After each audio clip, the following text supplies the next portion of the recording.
Hello. So today I thought I'd have another bit of a session talking about the writing of a song. This time the song is Get Out, which was first of all a Bateman song and later reinterpreted and changed quite dramatically when we did it in a band called Perceived as Equals. Originally the idea came at the end of a band practice with Bateman after we'd done the full set, including our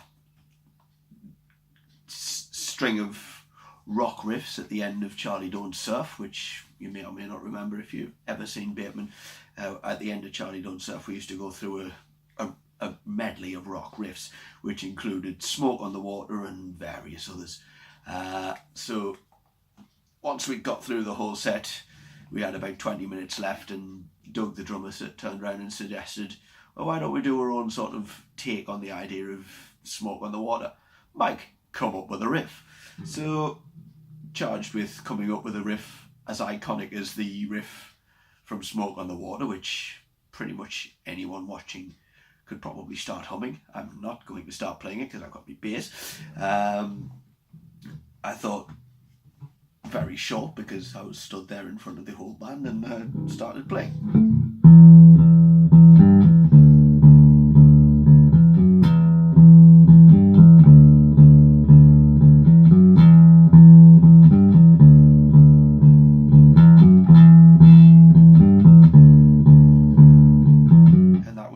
Basically what we jammed around with for the last sort of 15 minutes or so of the practice session, and came during the intervening week before the next practice.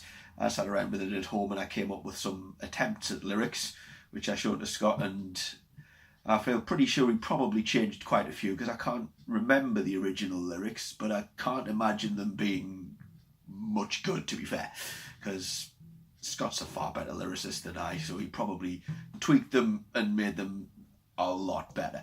And we worked on an arrangement when we came back the next week, because I said, well, look, that thing we did last week, there's some lyrics.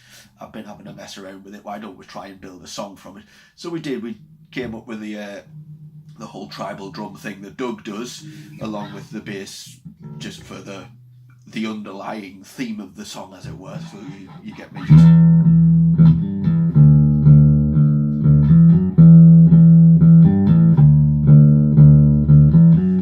I only changed what I was playing on the bass when it came to the heavy sections, because we have the quiet sections, which I was just doing that the whole time, and there was some small bits of guitar over the top that Adam was adding in, and Scott was singing the vocals.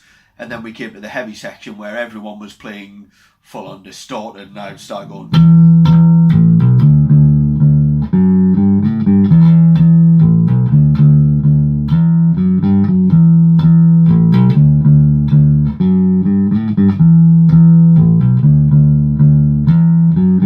Which is basically the same bass line but with a few more notes just added to stop me getting bored out of my brains playing the same thing through the whole song. Not to say that I didn't do that on occasion. But that was it, and what we wound up with was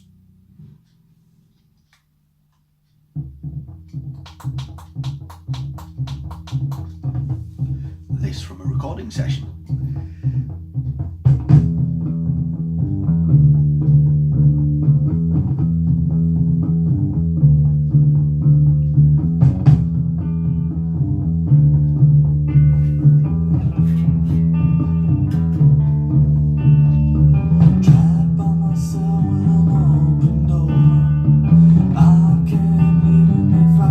Still come running back. Trapped by my mind, I'm still lost without a clue.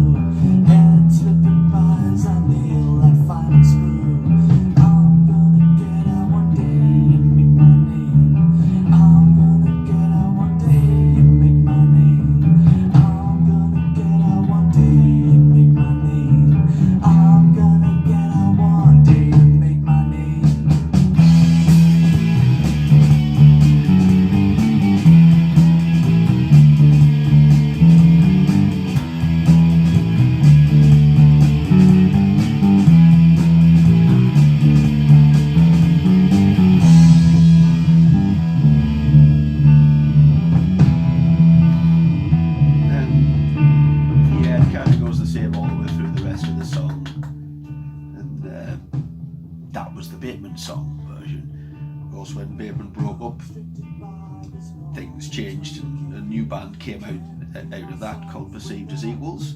We tuned down to C sharp because we were rock. And also because it gave Scott a bit more of a comfortable vocal range. So we did a lot of music in Perceived as Equals, but one of the things we did at one point was to revive Get Out and bring it back into the set. Obviously playing it in C sharp, we were playing it in a whole different key, and that gave it a lot more depth, and you were kind of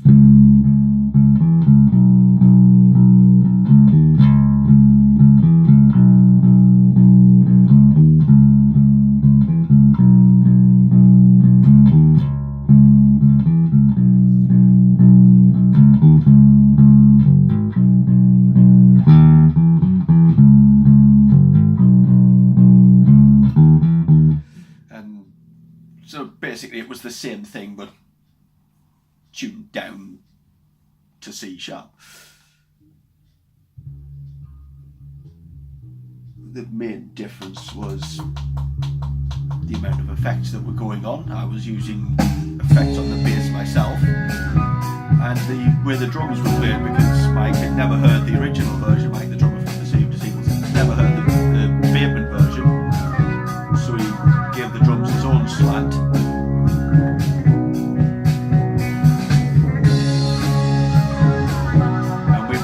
Laying it up because we had two guitars going on, both with effects. So you'd have Scott playing a basic, Scott playing the bulk of the rhythm part, and Craig playing the weird noises over the top.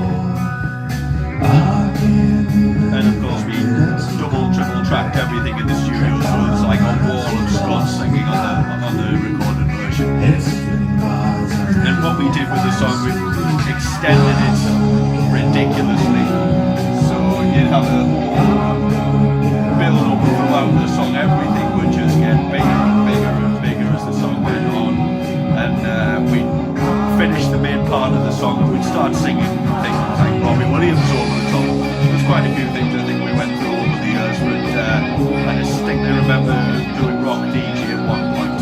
And we kind of used to use it as the ending to the set as well, so we'd build up to a huge crescendo. All the guitars would start getting loads of feedback. They'd just lean the guitars up against the amps. I'd have loads of effects on the bass, so I'd be able to get quite a bit of feedback and noise coming from the bass as well, so I'd do the same. And we'd just leave the stage in a massive wall of feedback. And that's